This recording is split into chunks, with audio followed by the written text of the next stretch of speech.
Coming in off of giving you guys Brice Garnett as an outright bet last week at 90-1. Feels pretty good. I thought that would be a pretty good edge spot as the Puerto Rico Open, and it ended up coming true. That was pretty awesome. So in this video, hopefully I can give you guys another outright bet with the Players Championship. We'll be touching on that. Also going to be getting into some prop bets for you guys, talking about PrizePicks Underdog, and then DraftKings Pick 6 as well. And that's actually where I want to start. So low key, guys, on the down low, and I don't really want to say this, but Pick 6 has been my moneymaker. And I'm saying that under my breath. I don't want this to catch on. It is huge. Basically, anytime someone is ruled out in the NBA, I go to that team to see if any of their teammates' prop lines are available because we're getting a huge discount on that line. And that is something we could see happen as well on the golf, the PGA prop. And so there's two things you need to know here, and I'll touch on this more in a second, but we got tournament props and we got round props. And what I find fascinating here is that we look at these birdie or better props. DraftKings seems to be really overvaluing the amount of birdies that could be made. And I'm fascinated by that. Strokes as well, they're kind of putting everyone at 71. So it's definitely interesting. And I say that because we jump into PrizePicks and Underdog here, looking at those props, and I want to start out with this. We're going to see that a lot of the birdie or better props that we are getting in general, those lines are basically, well, they start off at 4, I guess. They're up to 4.5 now. Interesting. Okay, so that's weird. That's actually really weird because on average, it's about 3.8 birdies per round are made. So, that's fascinating that the lines have increased a little bit as the week has progressed. I wonder if Pick 6 is actually influencing the market for PrizePicks and Underdog. I don't know. That's fascinating, but that is also going to be why we're seeing a lot of these props kind of be favoring the under birdies, especially for Scotty, like getting 6 birdies at the Players Championship for him to hit that over. That's going to be tough to do. So I get why this is being valued as a prop. That's probably going to be a push. And then golfers like Max Homa, Willie Z, Ming-Woo Lee, for them to get over 4.5 birdies, that's going to be difficult to do. Again, on average, the Players Championship typically plays pretty difficult. Now, I will say sometimes the weather does play a big influence into that. So we'll see. That's probably why we are seeing the lines be a little bit higher than they are on average. But we are also getting some prop bets here where maybe we're betting the over. Kind of interesting there. But let's go ahead and just talk about the best prop bets that we are getting for round 1 of the Players Championship. So this one with Steve Stricker, I don't really know how to change this right now. And I'll figure out a way I could just hide this prop. At the same time, it's fascinating that they're giving us this line. So the average sportsbook line, which is taking in PrizePicks Underdog's line and how the course is played in years past, is saying that the line should be at 4 on average. And so for him to be that much lower than the field, I mean, I know it's Steve Stricker. I know he's old. That's kind of fascinating, right? I don't know. I don't think we need to do that. And then another one would be a strokes for under 74.5. I'm not saying we need to do that, but I do find that interesting. But from there, what ones could we roll with? So this one's fascinating. So on Underdog, this is actually going to be a better bet than it is on PrizePicks. So for him to get under 14 greens and regulations, that's actually pretty good. We can see on PrizePicks, they have it at 13.5, and the data is already liking the under there. On average, it's about 10.6 greens made per player. Now, obviously, Sky has been hitting a bunch of greens. We know that, but that's a much better bet on something like Underdog to bet the under there. Wyndham Clark for over birdie, for over greens and regulation at 12.5 is going to be a good prop bet for you guys there. We can see on Underdog, it's set at 13, so not as good of a bet there. And then that's really it in terms of good edges that we are getting on PrizePicks. Now, as you guys know, hopefully, as you guys know, last week, the bet slips that I gave out to you guys for Underdog went 4 for 5 on the week. It was awesome. And actually, on Sunday, we ended up having massive edges where Shane Lowry and Russell Henley, their strokes lines were off by 2, which is huge. I ended up having one of my best days props betting in quite some time by just betting on, I believe it was the under on Underdog and the over. I believe it was the under on PrizePicks and the over on Underdog. Anyways, because they're off by 2, they ended up middling, which was pretty awesome. So both the bets hit on both sites because they were off by 2 is weird. So some of the interesting props that I find here are actually like Chris Kirk for fantasy points. The day is really favoring the over there for him. Don't mind that. It seems to be a little bit too tight. I don't want to give you guys another Sam Burns prop, but Sam Burns for over his fantasy score is one that's popping up. And then we got Wyndham Clark for under fairways hit at 8.5. Again, PrizePicks, we're seeing a slight prop line difference. PrizePicks has this set at 8. So that does seem to be a slight edge that we are getting there. Another one, Patrick Cantlay, under fairways hit at 9. So definitely some small differences that we were getting. So with that, let's go ahead and get into the bets of the day for you guys on both sides. And this might be a little bit of Wisconsin bias going on, but I am going to roll with the Steve Stricker over 2.5 birdies or better. It's probably only okay, but with the normal amount of par 5s at TPC Sawgrass, he should be able to at least get 2 birdies on one of those. or on those par fives, and at least be able to find another birdie elsewhere to get over 3 birdies. We'll see. Fingers are crossed. Looking at Wyndham Clark, again, we saw this was a slight prop line difference between PrizePicks and Underdog. This is a good edge that we were getting. He should be able to get to 13 greens in regulation. So before I give you guys the Underdog bet of the day, if you guys did not take advantage of those bets just yet, and you guys have never signed up for Underdog, use the promo code 9to5. That's just going to kick back some money my way. It's an easy way to help out the channel. But looking at it, guys, I'm going to roll with the top 4 that we have available. So Chris Kirk and Sam Burns for over fantasy score.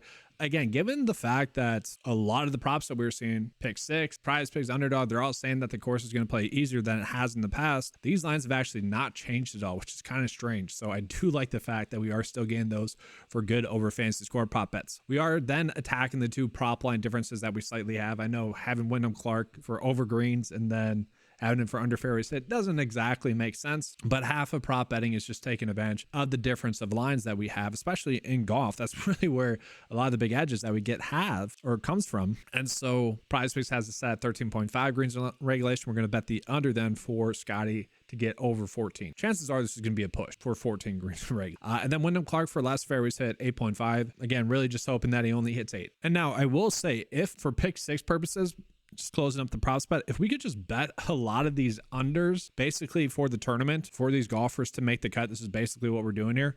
I would love to do that, but they make you do an over bet. So that's the thing I'm having some trouble with. But a lot of these golfers that are listed here have less than a 50% chance to make the cut. Heck, some of them, it's like a 40% chance to make the cut. So like you could literally roll with a bunch of these guys for the undercuts. And this is probably going to be one of the biggest edges that we have all year with this. So if you guys find some over bets that you like, by all means, go for it. I have not been able to find any good like golfers that I like to make the cut with this specific prop, but a bunch of these golfers are not likely to make the cut. So that'd be the way to go about attacking pick 6. For what it's worth, if you guys want to roll with, I don't want to do finishing position. This sounds weird, but this is another way of betting on a golfer to make the cut as well. So I get why they don't let us bet 2 less thans, but at the same time, Sam Burns at 37.5, that is crazy. That stands out for a less than bet. And I will say this difference is really going to tell you how much better Scotty looks compared to everyone else in the field, right? Like that is crazy. And I will say all these birdies are better to me, seem to be a little bit too high. I just don't really like any of these. And I'll mention it, like the golfers I'm going to outright bet on, let's actually get into that. None of those are actually popping up. And so I actually want to call it the 9to5 write-up again. So if you guys go to the 9to5 homepage, you scroll down, this is always going to be defaulted. Typically it's out Tuesday afternoon. I like to have all the information as possible, or as much information as possible, for me to give you guys the best decision. That's why I don't like to rush my content. That's why I don't like to rush out this video for you guys. A lot of people are Monday morning trying to fire out bets, trying to get the best value. And honestly, if I'm a sportsbook, if anyone's watching this that does sportsbook odds, you should be giving out worse odds on Monday morning. I'm dead serious, because people are so quick to try to find the best odds instead of just bet on the best golfers. It's the weirdest thing.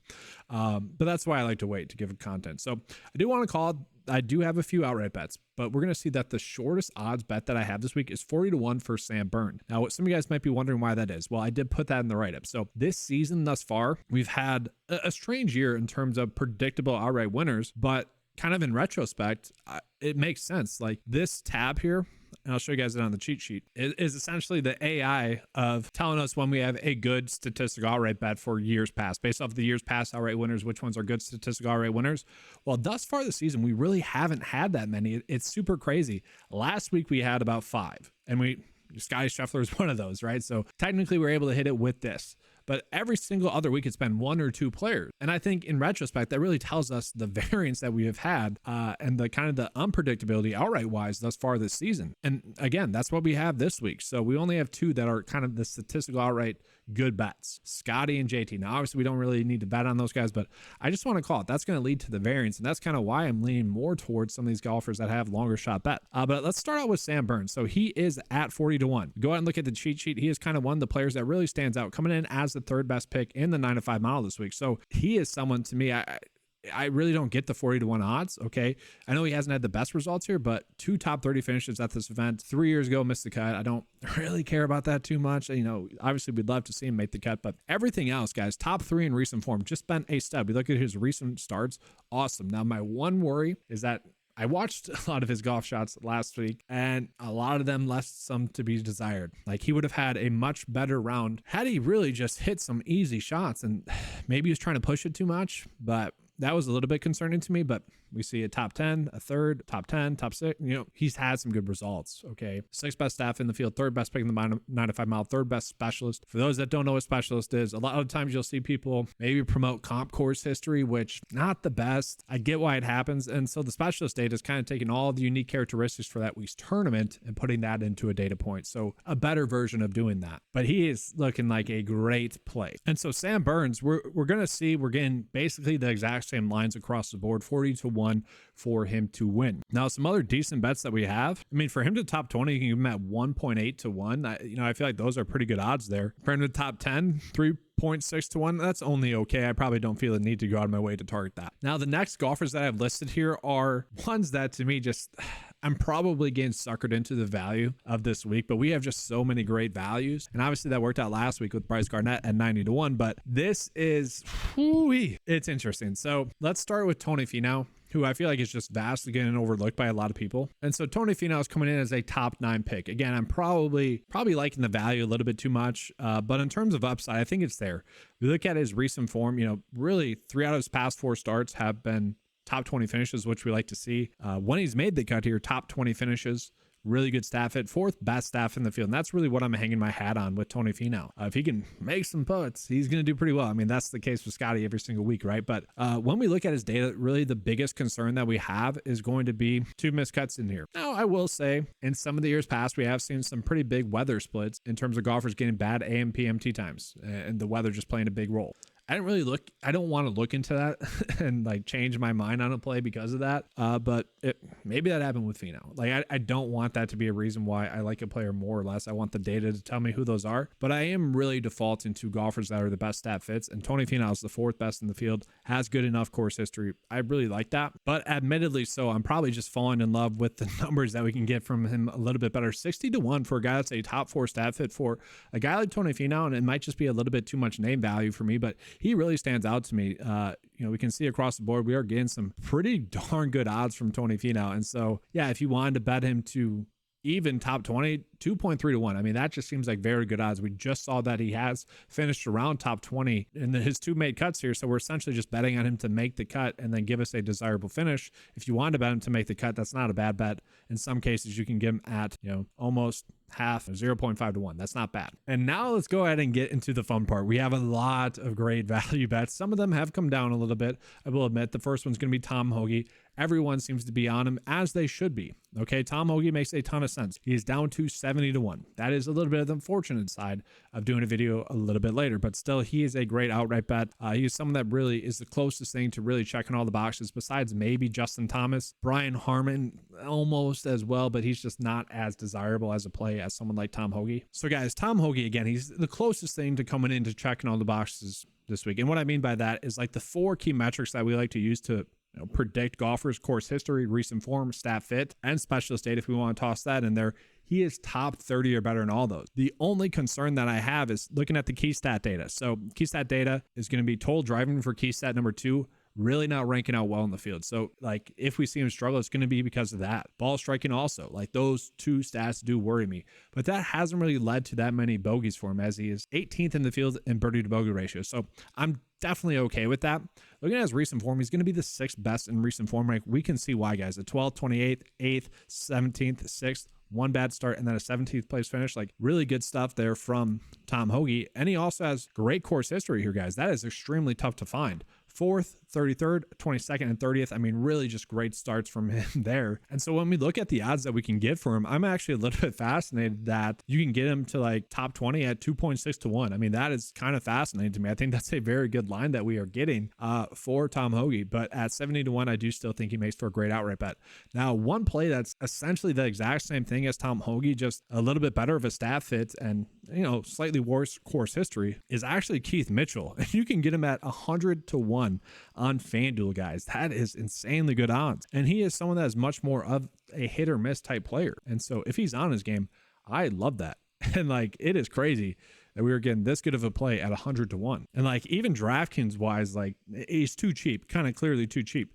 We look at the course history here. I mean, pretty good stuff. I mean, one miscut mixed in there with a top 13 place finish. Love that. 4 straight made cuts. All of his last 3 starts have been top 20 or better. Love that. Key stat wise, really checking the boxes key stat wise. I mean, he is just looking like a stellar play. Slightly worse than Tom Hoagie in every other aspect except for stat fit, but he is a great stat fit. And again, I am defaulting to the stat fits a little bit more, and he's coming in as a top 10 play. And just as an FY before, the 9 to 5 mile does take into account made cut likelihood from the Vegas odds and also the likelihood for them to win. He was actually popping up a little bit better than that before those odds adjusted his model rank down a little bit more. And then the next one, and I do feel like I'm forcing this a little bit, but this is, again, I'm probably a little bit falling in love with the lines, with the numbers that we were getting on people. And that is something that I do hate. I want to admit that I do hate that I'm probably doing that, but at least I'm telling you guys that I know that. But like, to me, this is the most spread out a week has been. And so we got a play as good looking as EVR, and he's kind of comparable to Benny And, who you're not going to get as good odds. And so we can get an alike play from EVR at 125-1 on PointsBet. Like, that is crazy. The average odds for him is 110-1. So very good odds there for him to just top 20. You can get him at 4-1. Those feel like pretty darn good odds as well. So he is a very good long shot bet. But really, my favorite long shot bet on the week is going to be Doug Gim, who is coming in as the best staff in the field. His odds have come down as well, which a little bit unfortunate, but you can still get him at 110-1 on FanDuel. I mean, those are still some pretty good odds. Now, I did tweet about him earlier on in the week on the 9to5 Golf Twitter account, so make sure you guys are following that, because this one did stand out to me. Again, he's the top staff in the field, which is crazy. He's coming in as the 19th best pick in the 9to5 model, and you could argue he has probably just as much upside as a lot of the golfers that are like at 20-1 odds. Look at this recent form. It has been spectacular, guys, over his past 4 starts. And if we actually go back further, and just as an FYI, I like to keep this cropped into the data that's most relevant for each week. And that's why I really kind of dial it in and I really try to curate it for you guys. But if we look at his like miscuts, they were still under par miscuts. So I really don't care about that. And some of those, they actually chopped this off recently, but some of those miscuts were at the start of the season. Like, who really cares? He still shot under par. And now since then, he's been playing a little bit better and finished 13th, 12th, 8th, 16th. Like, that is awesome. Where can we get another golfer like that, right? Like, that is some pretty good stuff. And the fact that he has also finished top 10 at this event in a year in which he was on, and the fact that he is the best staff in the field, I mean, that's crazy, guys. Birdie to bogey ratio ranks out 16th in the field. Total driving ball striking, top 12 in that, and then also top 13 in par 5 scoring. I mean, he is just looking like a great value bet. Kind of similar to the reasons why I like Brice Garnett last week. So decent. Now, just as an FYI, you guys are like, no, Eric, those are all too thin of bets. I don't want to bet those. Give me some other ones that are much more likely to win. Well, you got JT coming in as the 4th best pick in the 9to5 model, and then Victor Hovland as well coming in as the 6th best pick in the 9to5 model. If I had to choose one of those, it would be JT, who's ranking out better. I'm a little bit worried about the stat fit of Victor Hovland. I don't know. His game doesn't seem to be trending in the correct direction that I would like. And I do really value course history here. So Albert is going to be tough to get to. And I would knock him actually more in the 9to5 model because of that. So did want to call that out. Maybe Corey Connors gets lucky, falls into a win. But the one play I want to call out, and I have been tossing around with this idea, so I am struggling to get to Will Zalatoris in DFS. But outright-wise, it doesn't really matter if he misses a cut. And the reason why I'm struggling is because I do worry about potential fatigue setting in for him. You know, he has both mental and physical, obviously coming in off of an injury, but he's been playing well.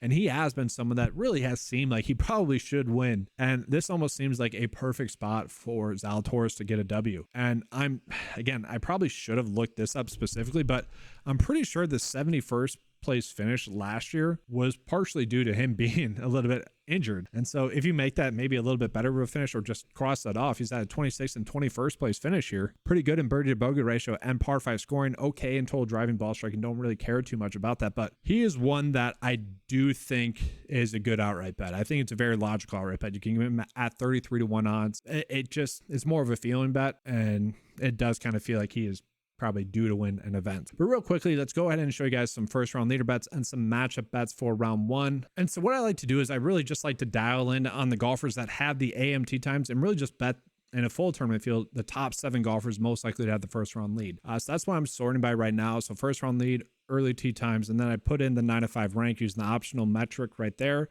And so we're just sorting it by that. And so it would be Sam Burns. You can get him at 50-1, Victor Hovland 35-1, Xander at 35-1, Albert at 45-1, Jordan, interesting, 45-1. So we are getting some good lines there. If you guys are looking for more of a long shot, Alex Noren at 81, that really kind of pops to me. He's someone I like a lot more than the field. So don't mind that. That's a good long shot first round lead bet for you guys as well. And then lastly, getting into some 3-ball bets for you guys. So last week, this ended up profiting about 3 units, which is basically the norm. I mean, we typically are getting good edges here. If you guys just blindly bet on them, going to be pretty good results. I kind of like to dial in a little bit more, kind of filter out the ones that might worry me a little bit. But right away, like Corey Connors over Davis Riley and also JJ Spawn, yeah, that one does look pretty good. You can get them at 1.9 1 odds. That's very good. Benny Ann to play better than Patrick Rogers and Schmid there. I'm fine. 2.3-1. Tom Hoagie, again, one of the better plays in the field over Lee Hodges and Camilo Villegas. Yeah, give me that one. I feel pretty good about that one. 2.4-1. This one's extremely interesting. I wish we were getting a little bit better odds, but 2.7-1 for Andrew Novak to beat S.H. Kim and Garrett Kigo in round 1. I don't mind that. That's a bet that does pop up. He's actually a pretty good stat fit and has finished top 3 straight event, or top 10 in 3 straight events. So not a terrible one, but really, guys, all these I feel pretty darn good about. Alex Noren, Russell Henley, maybe not Bo Hosler, maybe not Eric Cole. So that's probably where I'd end it. It's just these top ones right here. I do think if we just bet on these, we're going to profit. And so I really like all of those that we are getting. Then one last thing that I want to call out is I am working on this like EV betting tool, which is going to be under the betting page. It's going to be this last one there. So it is a work in progress. I do want to call that out, but you can sort by which golf bets are going to be the best EV bets per sportsbook. So if you guys are someone that maybe just wants to look at the best ones for DraftKings, or maybe just more US ones, the popular ones there, so like PointsBet, FanDuel, DraftKings, BetMGM, you can do that. And so what we're going to see, the best edges that we have, Wyndham Clark to top 20. So we're getting very good odds on him to top 20 on DraftKings, FanDuel, and PointsBet. They're only giving him a 31% chance to get the top 20, whereas the average sportsbook lines are giving him about 36% chance to hit. That is a 5% edge that we are getting. So that is a very good edge that we are getting. And so if you bet him at 2.2-1, you're going to get a better payout there on those sportsbooks. So if you guys think he is going to top 20, that's a very good edge bet. Max Homa to make the cut. Okay. And so this is where I probably have to make some adjustments. So I bet FanDuel is the only one giving Max Homa a make cut prop line right now. So that's where I'm saying it's a work in progress. But like Ming Willie, you could certainly do that. Let's see here. Willie Z to top 20. That feels like a pretty good bet based off of what I just said. I actually don't mind that. Again, DraftKings, PointsBet, FanDuel, they're only giving him a 40% chance, whereas the other sports are going to give him a 44% chance. So that is a good way to go about doing it. If you guys just want to sort by sportbook only and sort by that. So the best bet EV wise that we have, Wyndham Clark again, Willie Z, English. So did want to call that out as well. But this video is getting a little bit longer, so apologies, guys. I just like giving you guys the best information possible. Make sure to give a like and subscribe. I do appreciate that. If you guys want access to the 95sports.com tools, they are available for $10 a month. $10 a month for everything you guys just saw, plus much, much more. All right, thanks for watching. Good luck this weekend. As always, let's keep cashing.